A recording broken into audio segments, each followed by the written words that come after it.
ഒരു ഭാഗത്ത് Balochistan liberation army, മറുഭാഗത്ത് തെഹ്രിക്ക് താലിബാൻ.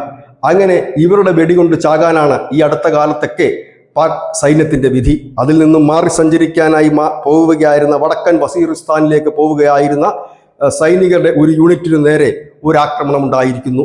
10 സൈനികരാണ് കൊല്ലപ്പെട്ടതെന്നാണ് ഔദ്യോഗിക വിശദീകരണമെങ്കിലും മരണസംഖ്യ ഇനിയും ഉയരുമെന്നാണ് പ്രാദേശിക മാധ്യമങ്ങൾ റിപ്പോർട്ട് ചെയ്യുന്നത്. ഈ സൈനിക വാഹനത്തിന് നേരെ ഒരു പെട്ടെന്നുണ്ടായ ആക്രമണത്തിലാണ് ഈ വാഹന വ്യൂഹം ചിന്നിച്ചിതറുകയായിരുന്നു.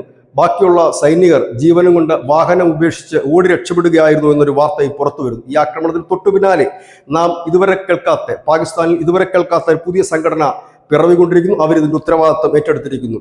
ഇത്തിഹാദ് ഉൽ മുജാഹിദ്ദീൻ പാകിസ്ഥാൻ, IMP എന്നാണ് ആ സംഘടനയുടെ പേര്.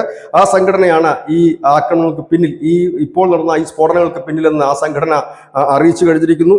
ഇതോടുകൂടി പാക് സൈന്യത്തിനെതിരെ പോരാടുന്ന പാക് സൈന്യത്തിനെതിരെ പ്രവർത്തിക്കുന്ന സംഘടനകളുടെ എണ്ണം നാൾക്കുനാൾ വർദ്ധിക്കുകയാണ്. ബലൂചിസ്ഥാൻ ലിബറേഷൻ ആർമിയുണ്ട്, തെഹ്രിക്ക് താലിബാനുണ്ട്, ഇപ്പോഴത്തെ പുതിയ സംഘടനയായി ഇത്തിഹാദ് ഉൽ മുജാഹിദ്ദീൻ പാകിസ്ഥാൻ എന്ന് പറയുന്ന ഒരു സംഘടന കൂടി നിലവിൽ വന്നതോടുകൂടി ഏതായാലും പാക് സൈന്യത്തിന് ഇരിക്കപ്പുറതിയില്ലാത്ത അവസ്ഥ, എങ്ങോട്ടും സഞ്ചരിക്കാൻ കഴിയാത്ത അവസ്ഥ, സ്വതന്ത്രമായി പോകുമ്പോൾ പോലും ചുറ്റും നിൽക്കുന്നവരെ സൂക്ഷ്മമായി നിരീക്ഷിക്കേണ്ട അവസ്ഥ, വല്ലാത്തൊരു ഗതികേടിലാണ് പാക് സൈന്യം ഇന്ന്. മുസ്ലിം മലയാളം.